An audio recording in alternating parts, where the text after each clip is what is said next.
어제도 잠깐 이제 의대 정원 늘린다고 팝하는 이러한 아주 기사가 신문에 많이 나왔습니다. 제 개인적으로는 저는 주변에 이렇게 의사가 있는 그런 집안도 아니고 그렇기 때문에, 그렇지만은 저는 항상 의사 그쪽에 업무에 종사하는 사람들을 존경합니다. 저는 정말로 능력이 있다고 해도 못하겠더라고요. 가끔씩 가보면은 하루 종일 환자들 돌봐야 되고, 그건 저는 천직이라고 생각합니다. 사람들 상처를 보고 그걸 갖다 치료를 하고 또 염려를 하고 하루 종일 앉아가지고 그 아픈 사람들을 갖다가 돌봐야 된다는 거, 물론 이제 직접적으로 이제 간호하시는 분들도 간호원들이 따로 있지만은, 그래, 그 다음에 이제 참 예전에는 생각지도 못했던 그런 의학의 발전으로 인해서 많은 사람들이 굉장한 혜택을 보이죠. 그래서 가끔씩 이제 종합병원에 이렇게 옆에 사람을 데리고 가가지고 이렇게 진료를 받는 그런 과정에서 기다리고 있으면은 정말로 많은 사람들이 병원에 와가지고 그렇게 진료를 받고 치료를 받고 또 좋아지고, 제 옆에 사람도 아주 여러 이제 이렇게 좋은 걸 보여가지고 항상 감사하게 생각하죠. 대단하다. 저는 그런데 그 일에 대해서는 정말로 좀 존중하고 싶어요. 저 같으면 못하겠어요. 막 가서 예전에 저 농사도 좀 지어봤지만은 차라리 농사를 짓지 그건 못하겠더라, 그런 생각을 합니다. 그런데 그걸 천직으로 알고 어떤 사람들의 아픔을 갖다가 또 생명을 또 지키는 의사들의 활동, 이걸 굉장히 저는 존중하고 싶습니다.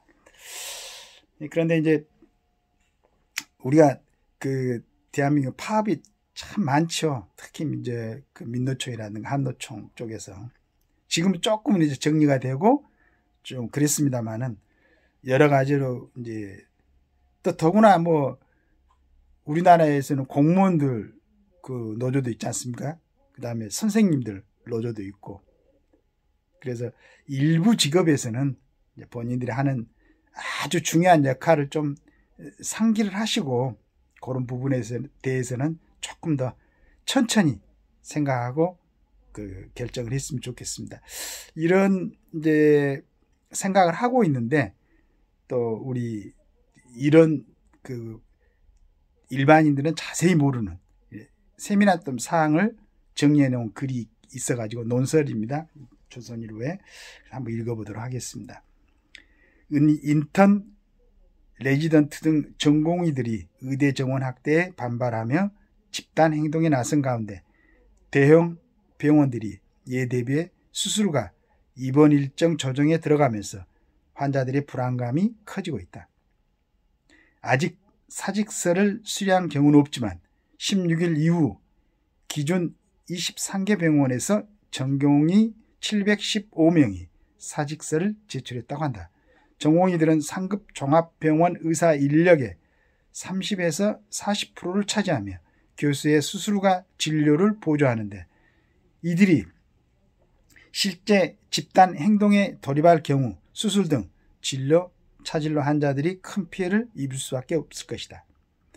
우리나라 의사 수가 부족한 것은 각종 통계와 환자들의 체감을 고려할 때 굳이 논의할 필요 없을 만큼 명확한 사실이다.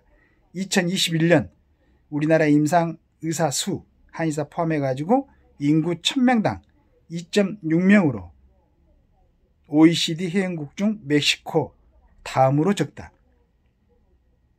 OECD 평균은 3.7명이다. 그런데도 의대 정원은 지난 2006년 이후 3058명 수준으로 동결됐다.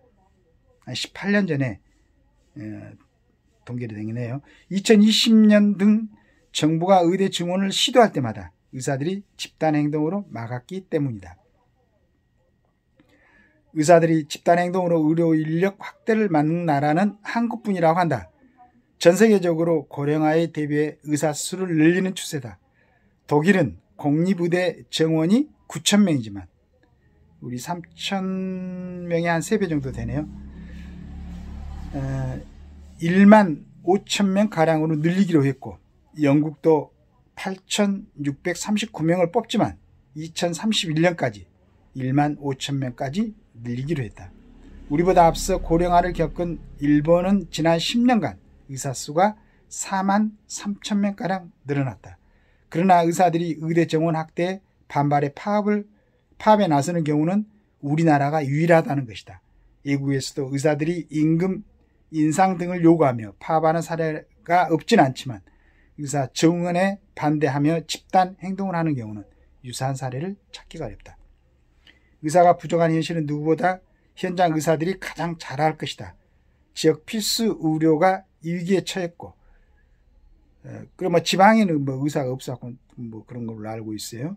전공의들이 주 80시간 이상 일하고 토요일에도 문을 여는 의원들이 수두룩하다.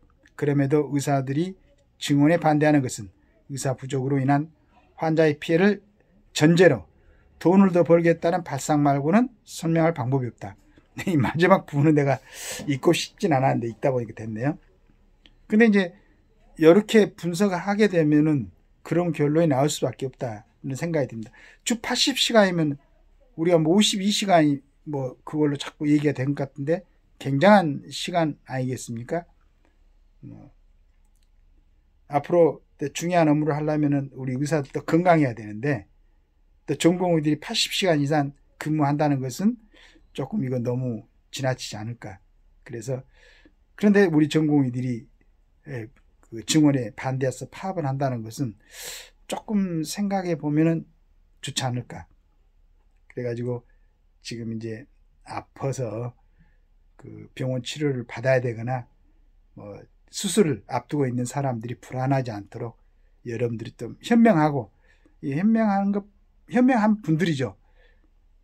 좀 자신들의 직업에 대해서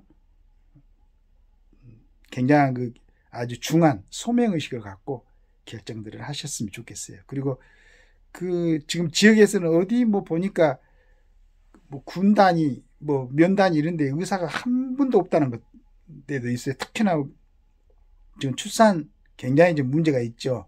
많이 출산해야 되는데, 그래서 소아과 병원들이 거의 지방에는 없는 많다. 우리 서울에서도 물론 그런 부분에 근무하는 그쪽 의사분들한테는 조금 더 정부에서 재정적으로 지원을 하고, 그리고 너무 또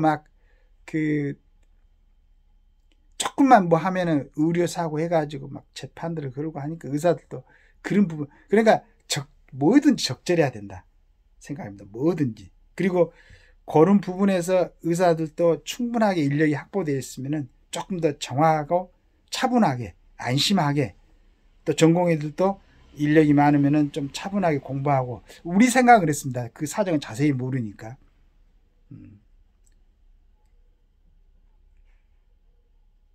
정말로 훌륭한 그러한 의사들로 거듭나는 그런 모습들을 보여줬으면 좋겠습니다.